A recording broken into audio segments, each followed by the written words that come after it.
I'm David Chatfield, and I want to give you an introduction to error analysis for physical chemistry, especially for the physical chemistry lab. So what you'll learn today, you will use throughout the laboratory for physical chemistry. And the error analysis for physical chemistry may be a little bit different from what you've done or used in previous chemistry labs. So here are the topics. We'll begin with the Q-test, which is about locating and perhaps discarding a bad data point. Then uncertainties, it's about standard deviations, things like that. Rounding data, and then significance testing. So this is determining whether your measurement is in agreement or disagreement with, for example, a literature value. Then we'll discuss propagation of error. This is when you cannot determine the uncertainty using standard statistical methods based on random error directly. And then we'll talk about regressions or linearly squares fits. And finally, a word about systematic error. So this presentation is mainly about random error, but we'll say a word about what you might do if you determine that there is a systematic error throughout your experiment. That's the last thing we'll do. So I should say, if this is a recording that you're watching on your own or perhaps being presented with somebody else, you may want to stop. There'll be places for questions, pause the recording, and have a discussion. So first, what if you suspect a bad data point? Because the first thing you really should do after you take data is to scan the data and see if it seems everything looks consistent, or if there's perhaps one point that looks like an outlier and you think perhaps you recorded it incorrectly, something. You're not justified in tossing out a data point just because you don't like it, just because it is inconvenient. But there is a statistical test that you can perform, and it's called the Q-test, and you can determine whether you can discard a data point. This applies when you have multiple measurements of the same thing. So throughout this presentation, I'll often present an example and then develop theory from it. Sometimes I'll start with theory and then go to an example. So here we're starting with the theory, the definition of Q. So if there's a suspect value, you subtract from it the value closest to it, take the absolute value, divide that by the full range, it's the highest value minus the lowest value. That gives you your value Q. And you have to compare Q with something, tabulate it. And you'll find in the lab manual for the course, a table of QC values. These are critical Q values. And QC depends on capital N, that's the number of data points. So for example, if N is 6, QC is 0.56. Then if Q is larger than QC, you're justified in discarding a data point. Otherwise, you really have to retain it. Sometimes students ask, can we remove one data point and then apply the Q-test again and perhaps remove a second data point? The answer is no. This only works once. Statisticians may have sophisticated ways for evaluating whether more than one data point can be removed, but that's not the method we're looking at. So only one data point this way. So here's an example. Here's a set of data, 5 data points. You scan it, you see right off the bat that 1.12 looks a little suspect, but that doesn't mean that you can discard it. You've got to do the test. So here's the QC values. We need the one for 5 data points. In 5, that's 0.64. We form our Q. Notice the data point closest to 1.12 is 3.45. So that difference, its absolute value is on top. On the bottom is a full range. Notice the full range includes the 1.12. So that's 3.67 minus 1.12. That gives us 0.91. That's Q. Compare it with QC. It's larger than QC. You can discard the point. So that's how that works. And not so hard. So the main thing you have to watch for is you can only apply this if your data points are for the same thing. If you get 10 pressures for 10 different temperatures, that's no good. The pressure often is a function of temperature. Of course, it's going to be different. But if you have 10 values of the pressure taken for the same temperature, then you can apply this test. Okay. The next thing I want to discuss is once you have discarded any data points that ought to be discarded, how do you determine your uncertainty from the random error? So let's approach this slowly. You will usually take several measurements to determine a best value. The best value for your experiment will be the average in most cases. You should also assign a numerical uncertainty. We use the Greek capital delta, and that uncertainty is based on the spread of the data. Are the data points bunched close together? Is the error, or are they spread far apart? So doing this involves a basic statistical method. The fundamental assumptions are, one, that the errors in the measured values are random, and two, there are many sources of this random error. So the method I'm going to show you is really based on one of the fundamental principles of statistics. It's called the central limit theorem. And if you're interested, I suggest you look it up. It's quite interesting. So let's begin by discussing a normal distribution. And we're going to begin simply with the standard deviation. Now, technically, this would be for an infinite sample size. Now, your sample size will not be infinite. We'll discuss later what we do about sample sizes that are not infinite. But for reference first, this. So the standard deviation, capital S here, technically it's the estimated standard deviation because it's for a finite sample size, is what you see. So suppose you're measuring something, we'll call that X. And a particular data point would be X1 or X2 or X3, in general Xi. The average is simply X bar. And so to construct the estimated standard deviation, you take the difference between an individual measurement and the average measurement, that's the error. Then you would square that, you'd sum over all your data points, take the square root, and divide by the square root of the number of degrees of freedom. Now, what's that? First, a word about the notation here. That looks like a V, but it's really the Greek letter nu, so I'll be calling it nu. That's our number of degrees of freedom. Usually nu is n minus 1, where n is the number of data points, but sometimes nu will be n minus 2, some other number, and we'll see why in a couple of examples later. But for you, most of the time, nu will be n minus 1. By the way, S squared is called the variance. It's a pretty famous quantity in statistics. Now let's just get an example here. Suppose we've got 4 data points, data point 1, 2, 3, 4. And suppose the individual values then are 5, 4, 6, 4. Well, the total there is 19, and therefore the average value is 4.75. Okay, now what about the spread of the data? Well, the individual errors, that's the X sub I minus X average, before it was X bar, now it's X average, same thing, are given there, 0.25 and so on. Then what we'll do with each of those is square that difference and sum the squares, that's 2.75. So now we can compute S as the square root of 2.75 divided by nu, which is 4 minus 1. Or in other words, our estimated standard deviation is 0.9574. Okay, not so hard. Now that's fine. Let's think about what it tells us. The standard deviation tells us how widely scattered your individual data points are about the average value. And that's nice, but it's not really what you want to know. What you really want to know is how far your average value, what we call the average, the mean, that's your best value, how far is it likely to be from the true value? So this is really what we're getting at with what we call the standard deviation of the mean. How widely scattered is the mean? How far is the mean from the true value?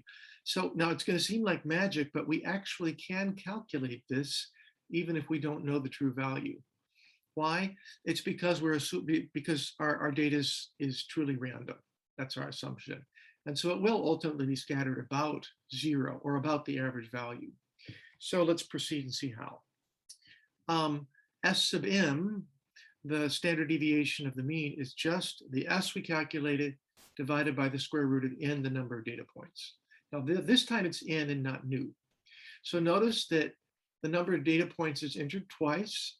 The first time in calculating S, that was because n gave us new, maybe n minus 1 or something. Now it's being used again to get from S to S sub m. Okay. Now for our example, S was 0.957, n was 4, so S sub m is what you see there, 0.957 over radical 4, 0.479. Notice that the standard deviation of the mean is smaller than the standard deviation itself. And that kind of makes sense because you have better confidence in the average of your 4 values than you have in any one particular value. Okay. So how do we relate all of this to the statistical distribution of data? So we're going to look at a function and we're going to look at a graph. So first, a probability distribution. And this will be initially for an infinite number of data points.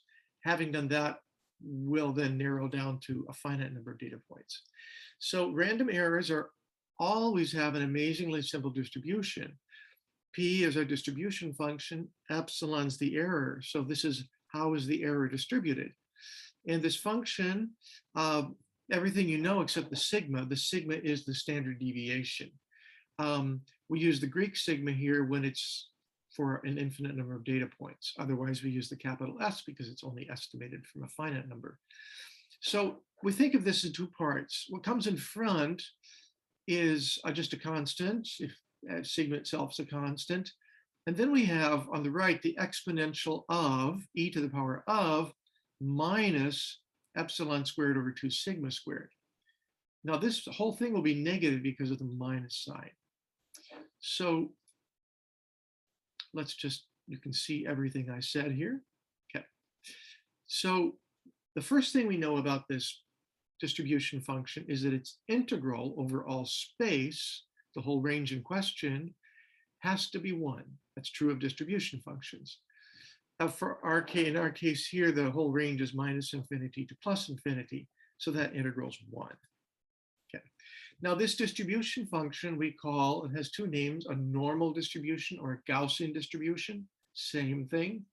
Normal here doesn't mean your average everyday normal. It's a technical term to mean exactly this function. Okay. Now here we have a graph of the normal distribution. So normal, notice that it's a bell-shaped curve. This is P versus epsilon, the error. And the average error is 0 because the data is scattered randomly, positive and negative. So the area under the curve, the total area must be 1, or we would say the area is 100%.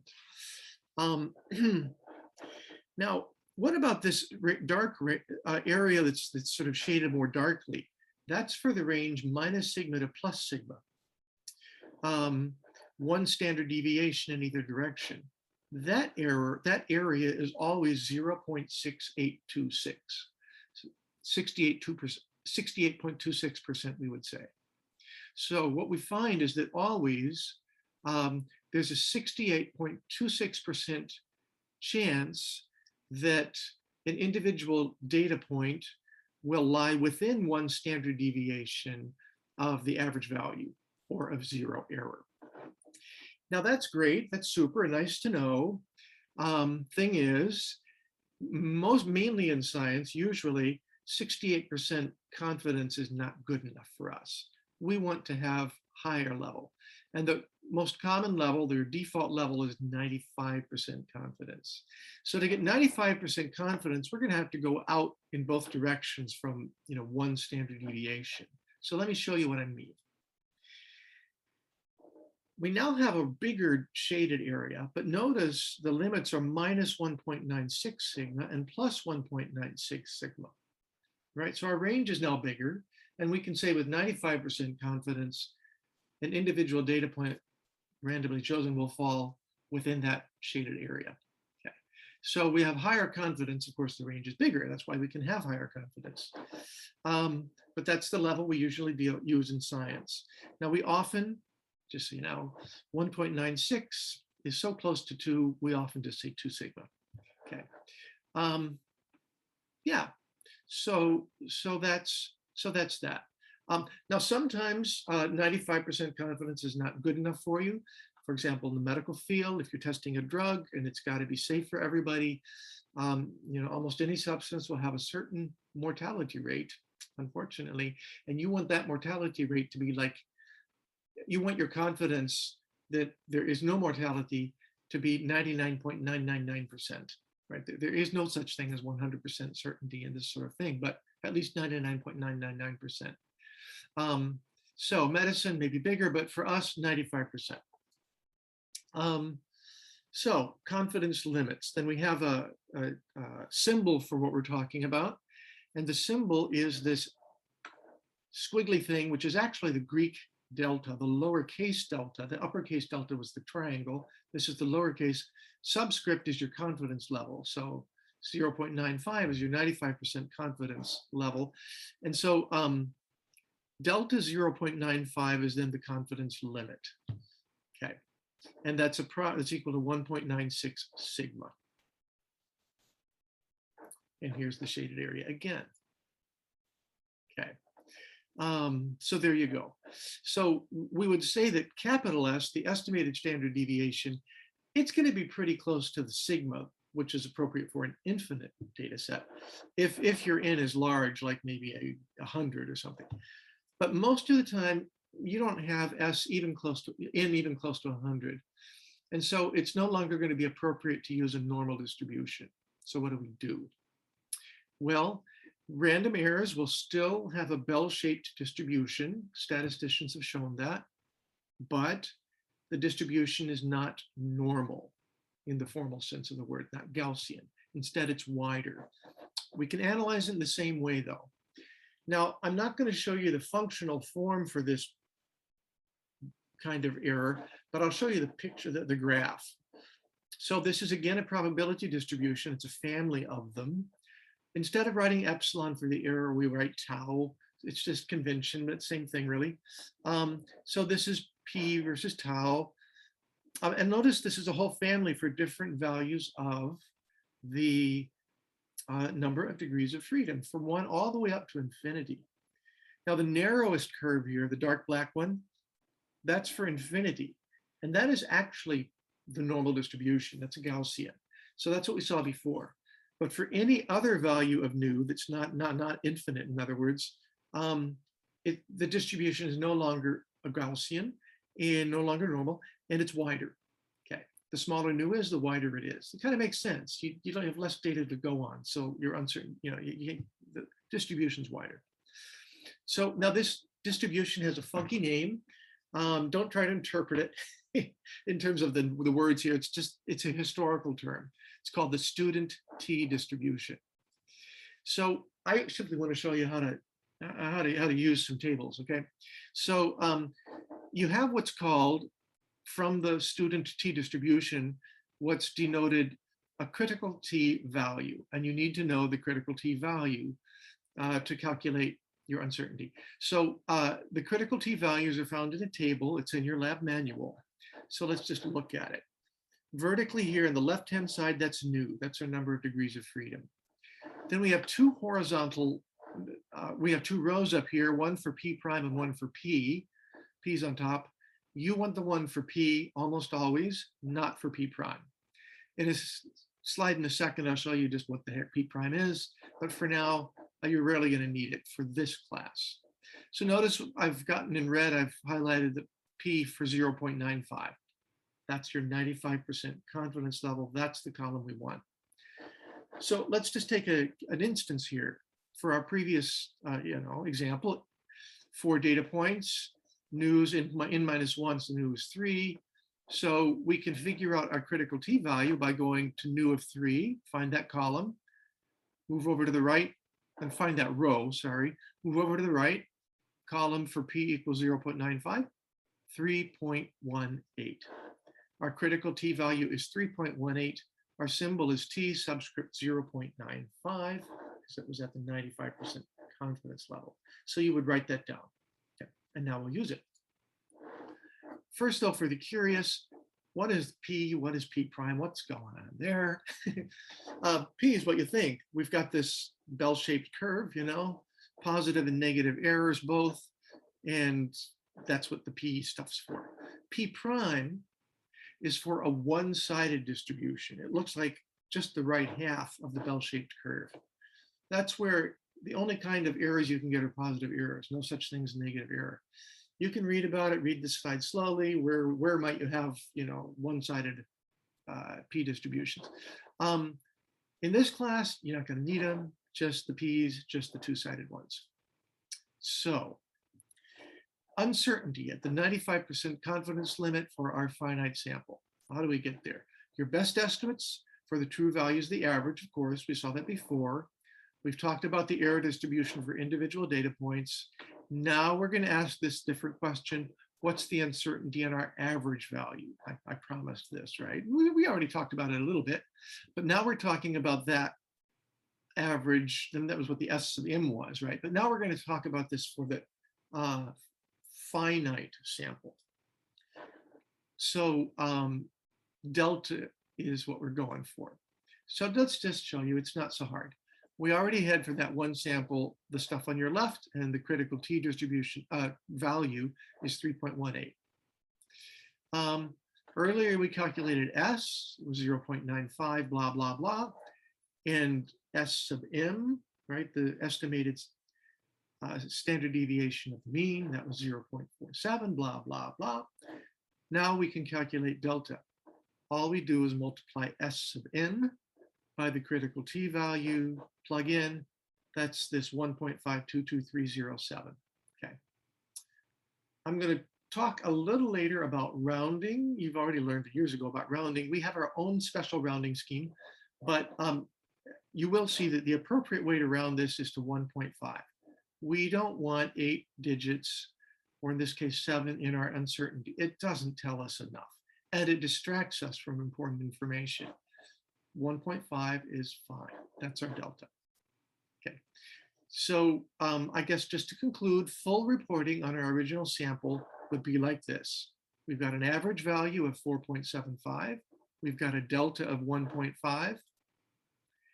We are going to round that delta to the same significant, least significant figure as the, we're going to round the average value to the same least significant figure as the delta, that was the tenths. So 4.75 becomes 4.8. And we report our value as 4.8 plus or minus 1.5. That's the science, that's the professional way to do it. Please do not write in your report in words, the average value is 4.8 and the standard deviation is 1.5. No, just this way, 4.8 plus or minus 1.5. Okay. So we'll go, I'm not going to explain rounding now, that'll come later. Any questions, do please ask. The next topic I want to discuss is rounding. Now, you have undoubtedly heard about rounding, learned ways to round back in grade school and high school and other college courses probably. We're going to present a slightly different way to round here, so please take note of it.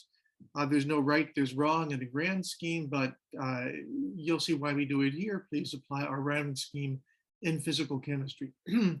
There's also the point that we need to round the average value and round the uncertainty in a consistent fashion. Best done by example. So let's do a couple examples. In the first one, you can see the unrounded numbers 257,888. Plus or minus the uncertainty, 189. So we're going to need to round both of these values, and we begin with the uncertainty. We're going to round it to two significant figures, so 189 becomes 190. Now, there's a systematic way to do this, so I'll talk you through it. It begins by converting the uncertainty to scientific notation. So 1.89 times 10 to the power of 2. Then we apply a rule that the part that comes first, the 1.89, is going to get rounded. So if that 1.89 is a number less than 2.5, which it is, we'll round to two significant figures. It becomes 1.9. If that first part, the part without the power of 10, if that's 2.5 or greater, we're going to round it to only one significant figure. So if this were 3.79, we'd say 4. Now, the reason you can say, why so complicated? Well, there's a philosophy here, and it is that when the uncertainty is small, then really we want both significant figures. But if it gets larger, really one's going to be enough. We don't want lots of digits in our uncertainty. They're not very meaningful, really. That's kind of the philosophy. So in any case, learn it and use it, if you would, for this course. Let's now put it all together. So we rounded the uncertainty. Now we're going to look at the average value, or the best value. Right now we've got 257,888 plus or minus 190. Those are not consistently rounded. The way to see how to do it would be to put them both in scientific notation with the same power of 2. So now you can see that our average value should be rounded to the 10th place to be consistent with the uncertainty, which is also to the 10ths. So we need to round this to 2578.9. Okay, so then we'd write it this way that we say down here, 2578.9 plus or minus 1.9 times 10 to the 2. Now, the first time people see this, they often aren't quite sure whether the 10 to the power of 2 applies only to the 1.9 or also to the average value of the 2578.9. You can't get there by pure logic. You just have to know what the convention is. And the convention is universal, that the 10 to the power of 2 applies to both. So you don't have to write those parentheses the way we did above. That was just to make things clear to you. You don't use the parentheses, and the 10 to the power of 2 applies to both average value and uncertainty. Never write 2 powers of 10. That's just very weird and confusing and lots of ink. So you can write it the way on the left. If you don't like that, you can use any other power of 10 you like. If you like 10 to the 5th, you can write it the way you see right here. Now it's the 4th decimal place in both cases. Okay, so this is how to round. We're going to do one more example. That's what I said. One more example. So here we've got average value plus or minus uncertainty. So we've got our uncertainty here. You could put it in scientific notation, 4.688 times 10 to the second. And so we did, right? And to the minus 2, actually. Now this is a number, what comes before the 10 to the minus 2, this is a number greater than 2.5. So we're going to round it to one significant figure, 5. Now when we convert that 5 times 10 to the minus second back to unscientific notation, if you will, you get 0.05. And now we've got the average plus or minus the uncertainty. Significant figures are inconsistent, so we round the average to the 100th place, 7.78 plus or minus 0.05. So there you go. Those are the rules. That's all you need to know. Okay. Just remember, use the plus or minus notation. Don't say separately average value and then uncertainty. Okay. So there you go. Any questions? So you might want to pause in class. I'm going to go right ahead, though, and talk about the next topic. First, though, a summary of the process thus far. Everything we've done. We applied the Q test. If we're got several data points of the same thing, really. Once we've done that, if maybe we eliminate an outlier, maybe we don't. Now we note the total number of data points. Calculate S. Let's calculate then S sub m. That's the estimated standard deviation of the mean. Then we'll determine nu, which is usually n minus 1.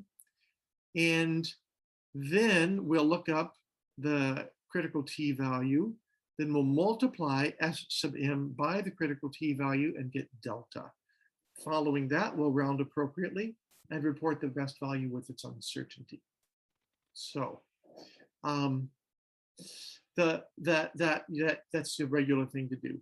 Then to kind of round this out, I'm going to talk about significance testing. So then the question is, once you've got your uncertainty and your average value, if you've got a literature value, you ask the question, are the data in agreement with the literature value? What's the answer here?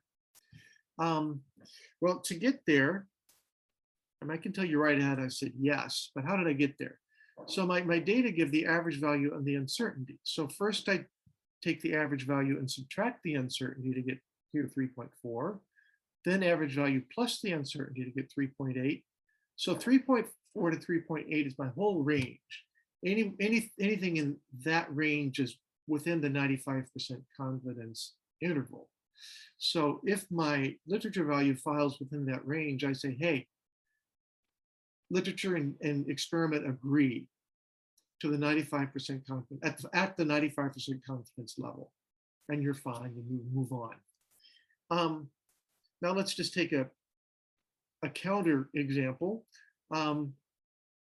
Same literature value, but suppose my data is got a smaller uncertainty, which is actually better. It means you get data is more closely spaced. It's not so scattered. So let's ask this question about agreement again. Well, when you look at the range, it's 3.5 to 3.7 now, and 3.78 falls outside of it. So you have to conclude the literature value is outside the range, and therefore, at least at the 95% confidence level, literature value and experiment, they're in disagreement. So you always want in your discussion section to report the uncertainty together with the average value, and you want to go beyond that and talk about significance. Is there a significant difference with the literature or not? So we always want to see that. Now, why do we want to see that? Why would you care? And why do you have to bother evaluating? Isn't it just good enough to say what the uncertainty is, and that's and the average value? That's good enough. I would say no, because the reason is, as a scientist, you want to decide whether you have more work to do, and if these are in disagreement, you do have more work to do. You need to figure out why they're in disagreement, because this suggests maybe there's something wrong with the experiment. Or possibly the literature value is wrong and you need to update it and publish a paper and say it's wrong. Maybe the theory is wrong, but there's something's not quite right. And this suggests there's more science to do. You've got something more to do. So always, discuss agreement with literature, significance of difference once you've got your uncertainty and so forth. Okay. So this is an example, if you want, that takes you through the whole process. If you want to work on it in class, that's great. If class time is short, you may not want to. Okay. And then the final thing you might want to do in class is work with Excel a little bit. Students, I've learned, don't always know all the tricks that can really save time. And there's one right there. Okay. So any questions at this point? Our next topic is propagation of errors. What's this all about?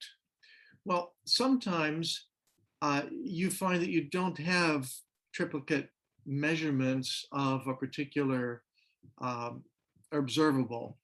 In fact, sometimes you don't measure something directly at all. And in that case, we need to figure out something else to do. And maybe an example's best. Suppose you've got, I think this is going to sound trivial, but it's an easy example. Suppose you want to measure the pressure of a gas, but you don't have a pressure gauge. And so what you measure directly is the temperature and the volume and the number of moles. And suppose you have them with their uncertainties. Maybe you did calculated the uncertainties from multiple measurements, or maybe you estimated the uncertainties by saying I can read the temperature, I think plus or minus 3, that's kind of what I'm good at estimating. Either way, you've got a value for the uncertainties. Now, suppose that you want to know the pressure. Well, if the pressure is reasonably small, temperature reasonably high, the perfect gas equation is going to give you pressure pretty well.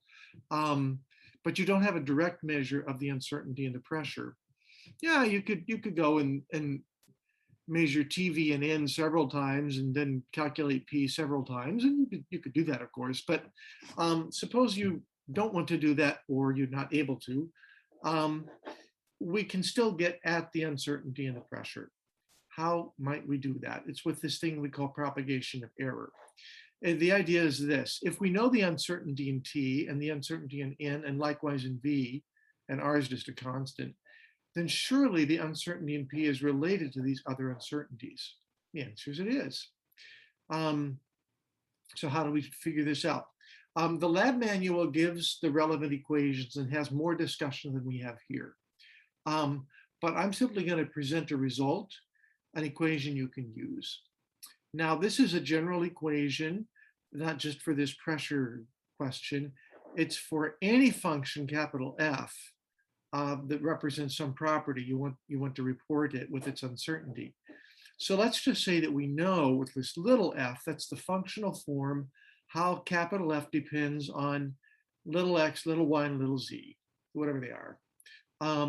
And let's say we already know the uncertainties in little x, little y, and little z. We have numbers for those, okay? Well, it can be shown that the square of the uncertainty in capital F is given by this equation. So what you need to be able to do is calculate these derivatives, okay, of f with respect to x, f with respect to y, f with respect to z. Now, these are partial derivatives. So if we haven't talked about that in class yet, we will very soon in lecture. So you'll know how to do this. But I'll give you a hint anyway in just a second. Let's just go through an example. An example's worth 1,000 words, okay? I guess it's a picture, but here's the example. If we're talking about this equation, then we say, okay, well, the uncertainty in P squared is this equation. We got delta T, delta V, delta N, and we know each of those deltas. We had them earlier. Now, what about these partial derivatives? Well, the partial with respect to T is NR over V. I'll tell you quickly how we get there, but if you're confused, you'll have to go check the math review on partial derivatives, maybe from lecture class, or look into it. But to take the partial derivative of P with respect to V, you treat N and T as if they're constants, and R is a constant. So if they're constants, I'm sorry, this is P with respect to T. You treat N, R, and V as if they're constants. So if that's the case, and you take the derivative with respect to T, usual rules of derivatives, the T goes away, in this case, NR over V. That's that. What about the partial derivative of P with respect to V? Well, now we're treating N and T, and of course R, as constants. And so the partial derivative with respect to V gives you minus nRT over V squared. Same thinking for P. I'm sorry, P with respect to N. So R, T, and V are constants for this partial derivative. So the N goes away because you take the derivative and you get RT over V. Okay. So that's that. So now we just plug in. We know these uncertainties from earlier, and we know N and V and T from earlier. I'm going to remind you in case you don't believe me. See, T, V, and N are given here along with their uncertainties. Okay. So all we had to do was plug in, and we got then delta P. We got the square of it. We took the square root, and we found that delta P is 0.12 bar. That's propagation of error. So it's a very powerful method and lets you get at things that you otherwise couldn't get at directly. Now, a word about the uncertainty determined from propagation of error. This is the uncertainty in P that comes from the uncertainties in T, V, and N, how do you know there's no other uncertainty in your experiment that comes from an apparatus or something else? You don't know for sure. So I would think of this delta P as a lower bound to the actual uncertainty in P. But it's the best you can do sometimes, and it's a good idea. Okay, so know how to do propagation of error. Any questions? Just pause the recording if you want to talk about it. Okay. The next topic is regressions. Now, this is what you do if you have a set of data points taken perhaps under different conditions, maybe a set of different temperatures, for example, and you know that that data in principle perhaps should follow a straight line if there's no error. That's what theory tells us. So what you do, you can do a regression and see how well your data fits the straight line. And from that straight line, you can figure out the intercept, if that's what you care about. You can figure out the slope, if that's what you care about. So that's great. Now you probably know some things. You probably know how to add a trend line. If not, we can teach you to a graph. And you probably know from a trend line, you can get R squared. R squared is commonly taught, often earlier than what I'm going to tell you now, as a goodness of fit. So if R squared is close to 1, you've got really good fit to that line. And if R squared is smaller than 1, fit's not so good, there's more scatter in the data. Well, that's fine. R squared is a valuable thing, but it will not tell you the uncertainty. What I mean is it will not tell you what the range of values is for the intercept that corresponds to 95% confidence, or for the slope, 95% confidence. We want that delta. And you can get the delta by doing a regression and interpreting the output. Okay, so we'll do that. Notes to myself of what to emphasize. I just talked about the first two. The last is take a little side trip here, and it's about charts, graphs when you put them into a report. Sometimes I see pure graphs just the way they automatically came out of Excel. And graphs like that have no axis labels, no units, no chart label. It's just what came out of Excel. Remember, you never stop with what Excel gives you automatically. You need to put on a neatly created axis label, take some time, give it subscripts and superscripts if needed, include the units so people know, and label the chart. Okay, so that's my sermon. So back to regressions. I'm going to show you here the output you would get from a regression. And then I'm going to pull up, I think, Excel and just make a real quick regression. But let's suppose you've done your regression, also called a linearly squares fit. This is the output you'll get. You don't need all of it. This part up in the upper left, you don't really need. It does tell you the standard error, tells you the R squared, although you may already have it. And this middle part you don't need for our purposes. I'm sure it's valuable. What you need is what's down below. So I want to tell you what it means. The bottom two rows are what you need. The middle row is the intercept, and where it says coefficient, that's 30.7. That's the value of the intercept. That's this best value from the fit. The X is the weird thing, that bottom row, that labels the slope.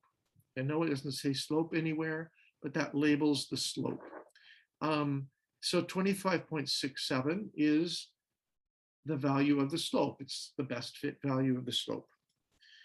Now, what about the uncertainty? Now, I'm just going to show you how to get the uncertainty on the slope, but the same idea applies to the intercept. I'm doing the slope line because we need it so often and it's not well labeled in the regression in Excel. So you need to go over to this lower and upper 95%. There are actually two pairs here. You'll notice that the second lower and upper 95% are actually the same values as the first pair. I'm sure there's a reason. I'm sure that under some circumstances they turn out to be different, but for us, they're always the same. So just use the first pair. Okay. Now, the lower 95% means that's the limit, the lower limit of that 95% confidence interval. Okay. It's kind of like the minus 1.96 sigma. And the upper 95% is the upper limit. So if you think about it, the difference between these two is really twice delta. Or let's show you. So delta is going to be the difference between these two divided by 2, which is 3.85. And of course, you will know to round that to 4. Okay. So we can say the slope now is 26 because we rounded plus or minus 4. Okay. So there you go. That's how to interpret the regression output.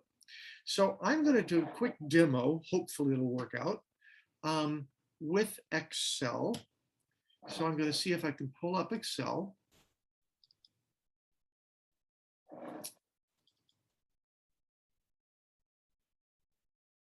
Okay. Maybe I'll make this a little bit bigger. And I'm going to create some data. And I'm just going to call it X and Y. Doesn't matter. 1, 2.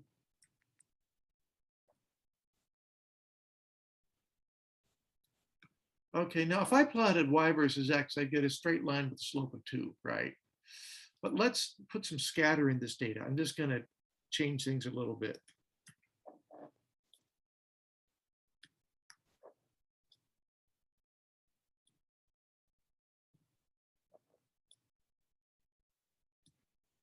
Okay, I just made up some scatter data that it should have a slope close to 2. So this is how you do a regression. Got to move things so my picture's not in the way. There we go. Highlight both. Go to data. Click on data analysis. Click on regression. It's already highlighted because I was using this earlier. Now, if you don't find regression under data analysis, you might have to add an analysis pack, something like this, into Excel, and you'll have to do a little work to do that. In the old days, you had to do that. I think it might be built in now. It depends on your version. Okay. Now, it doesn't do my regression right away. There's a place for input Y range and input X range. So you can kind of do a double check. It doesn't have the right values there. So I'm just going to, it inputted what I did some earlier regression and that. So I just highlighted the Y stuff, put it there. Highlighted the X values I want, put them there. Okay, so this X is C6 to C9. So those are cells C6 to C9, likewise for Y. So that's good enough. You can choose things, but this is going to be good enough. When I click OK, it's going to open up a new tab in Excel and place my regression output there. Okay, so here we go. I'll try to make it a little bigger again. Okay, so we're going to look downstairs. Here's my intercept, here's my slope. So the uncertainty in the slope is going to be,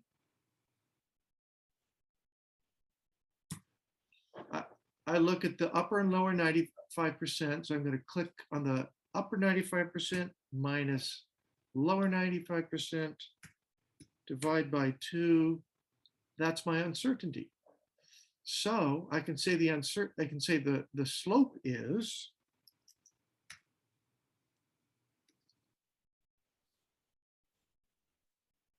I've got my 1.99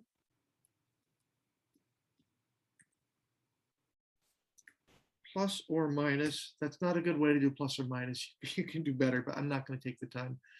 0.70306 is good enough. Now you know that you've got to round that. So the uncertainty is going to be rounded to 0.7. So this will be 2.04 minus 0.7. That's my slope right there. And if you want the uncertainty in the intercept, well, now we look at the line for intercept. So that's uppers 1.97 minus lower, all over 2, 1.92, and the intercept itself is, so the intercept is set to 0.05. This is going to be pretty funny to look at. 1.925. So I'm going to have to round my 1.925. This is sort of inevitable, right? The intercept is supposed to go through 0. So the intercept really is 0 plus or minus 1.9. I guess I should say 0.1. Okay, I rounded that to 2.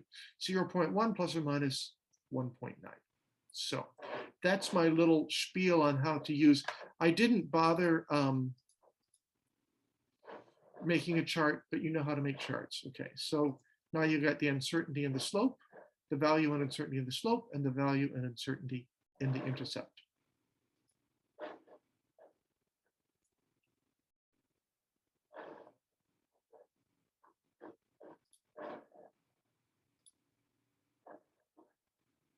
So I just demoed a regression. There you go. Any questions? The last subject that I want to address is going to be fast. It's systematic error. Everything we've discussed so far has to do with random error. What if you have systematic error in your system? And what do we even mean by systematic error? Well, as I think I said earlier, a systematic error would be, for example, a barometer that always reads too torr, too high, or a thermometer that's just miscalibrated and always reads, half a degree Celsius too low. You can imagine how you would correct for the error if you found it, this systematic error. Everything's off by the same amount, so you would simply, in the case of the thermometer, you have to add whatever I said, 3/10 of a degree to every reading, and then you'd be fine. And of course, if you don't happen to know exactly by how much you are off, then that's another issue. But to the extent that you know there's systematic error and you know how large it is, you should correct your data for it. So let's just take a brief look at some examples. Here's some data that was the earlier data. Let's say it's correct, no systematic error. Now here's something you might get if you had a systematic error and you had some measurement device that was giving readings 2/10 of a degree too high. Okay, let's see what the effect of that is. Well, every reading is 2/10 of an 2/10 too high. The average turns out to be also 2/10 too high. So your best value is 2/10 too high. What about the uncertainty? Well, the difference between an individual point and the average is not going to be affected. And therefore, when you carry it through, the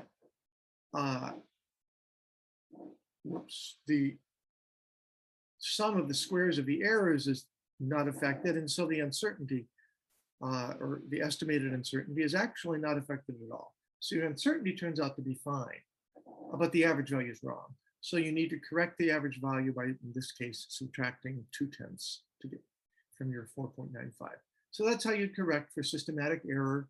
And then having done that, you'd also want to correct for not correct for, but just learn what the random error is, and that's what the uncertainty is all about. So that brings us to the end of our discussion. The random error was, of course, the center of it. So I hope it's useful.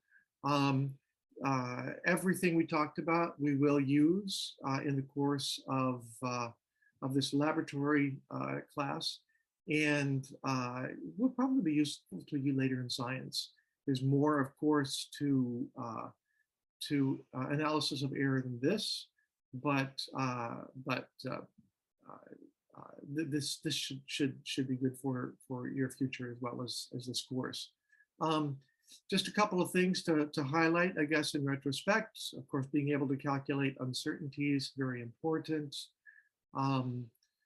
Once you've got the uncertainty, be sure you can report your data properly with uncertainty plus or minus, I'm sorry, with the Best value plus or minus the uncertainty, all rounded appropriately and consistently. Uh, Remember significance testing. So if you have a literature value, compare and discuss whether the literature agrees with what you found to at the 95% confidence level. And if it doesn't, then be prepared to discuss why, what potentially could be the cause of the disagreement. And you may not have time to follow this up in the lab yourself, but you should point, in your lab report to what perhaps needs to be done to clear up this, what the possible cause of this disagreement is and how it might be cleared up. So anyway, that's it. Glad that you joined in for this presentation, and I hope that it was useful.